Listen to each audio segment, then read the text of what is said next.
கிறிஸ்துவுக்குள் மிகவும் பிரியமான சகோதர சகோதரிகளே, இயேசு கிறிஸ்துவின் நாமத்தினாலேயே உங்கள் யாவருக்கும் எனது அன்பின் நல்வாழ்த்துதலையும் வணக்கத்தையும் தெரிவித்துக் கொள்கிறேன். இன்றைய பகலின் குளிர்ச்சியான நாளின் தியான வசனம் யோவான் எழுதின சுவிசேஷம் 3ஆம் அதிகாரம் 6ஆம் வசனம். மாம்சத்தினால் பிறப்பது மாம்சமாயிருக்கும், ஆவியினால் பிறப்பது ஆவியாயிருக்கும். யூதருக்குள்ளே அதிகாரியாக இருந்தவன் நிக்கோதேமு.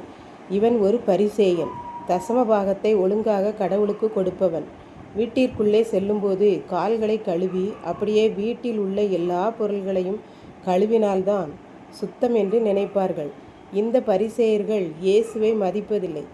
ஆனால் இந்த பரிசேயர்களிலும் நிக்கோதேமு எண்ணப்பட்டவன் இயேசுவால் தொடப்பட்டதினாலே அவன் பகல் நேரத்தில் இயேசுவிடம் வந்தால் மற்ற யூத மார்க்கத்து பரிசேயர்கள் தன்னை மதிக்க மாட்டார்கள் என்று சொல்லி ராத்திரி வேளையிலே இயேசுவிடம் வந்தான்.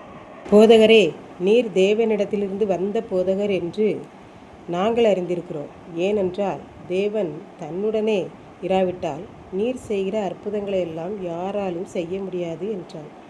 அப்படியானால் அவன் தேவன் ஒருவர் உண்டு என்றும் அவர் இவரோட இருக்கிறார் என்றும் அறிந்திருந்தான். அவன் யூதன், பரிசேயன் மாத்திரமல்ல, பெரிய செல்வந்தனாகவும் இருந்தார். அதனால்தான் இயேசுவை அடக்கம் பண்ணும்போது 100 ராத்தல் வெள்ளை போலமும் கரிய போலமும் கலந்து இயேசுவின் சரீரத்துக்கு செலுத்தினான் என்று பார்க்கின்றோம். இயேசு அவனிடம் மறுபிறப்பை குறித்து பேசுகிறார். நிக்கோதேமுவே, ஒருவன் மறுபடியும் பிறவாவிட்டால் பரலோக ராஜ்யத்தை காண முடியாது என்றார். அதற்கு அவன், என்னைப் போல வயதானவர்கள் எப்படி குழந்தையாக பிறக்க முடியும் என்றான்.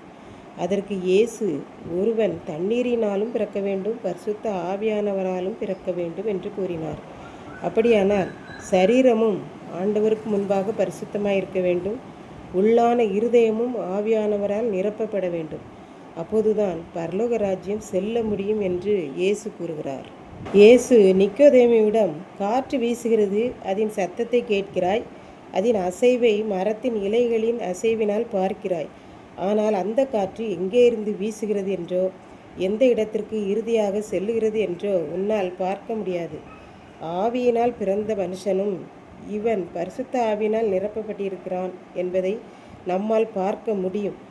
அவன் ஆண்டவரை ஆவியினால் துதிப்பதை கேட்க முடியும்.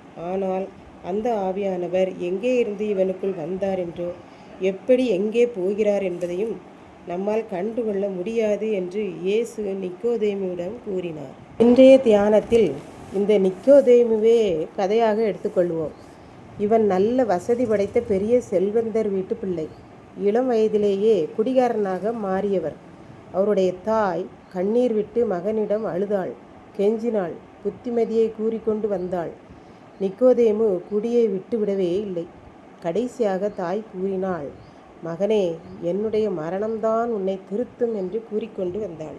அப்படியே ஒரு நாள் அவருடைய தாயார் மரித்தும் போனார். எல்லாரும் அந்த மரண வீட்டிலே மகன் நிக்கோதேமுவை பற்றியே பேசிக்கொண்டும் திட்டிக்கொண்டும் இருந்தனர். ஆனால் நடந்தது என்னவென்று பார்த்தால், திடீரென நிக்கோதேமு அங்கே இருந்து வந்தான். நேர்த்தியான உடை, உறுதியான நடை, நிதானமான பேச்சு பேசிக்கொண்டு வந்தான். எல்லாரும் அவனையே பார்த்து கொண்டிருந்தனர். கொஞ்ச நேரம் கழித்து அவன் அழ ஆரம்பித்தான். அம்மா, என்னுடைய மரணமே உன்னை திருத்தும் என்று ஓயாமல் நீ கூறுவாயே. அம்மா, இப்பொழுது நான் திரிந்து விட்டேன்.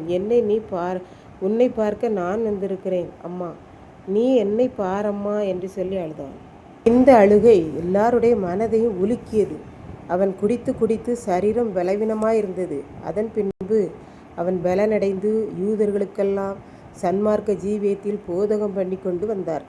அதன் பின்பு அவர் நன்றாக படித்தார் என்றும் கல்வி அறிவில் சிறந்து விளங்கினார் என்றும் யூதர்களுக்குள்ளே அவர் ஒரு அதிகாரி என்றும் வரலாறு கூறுகிறது.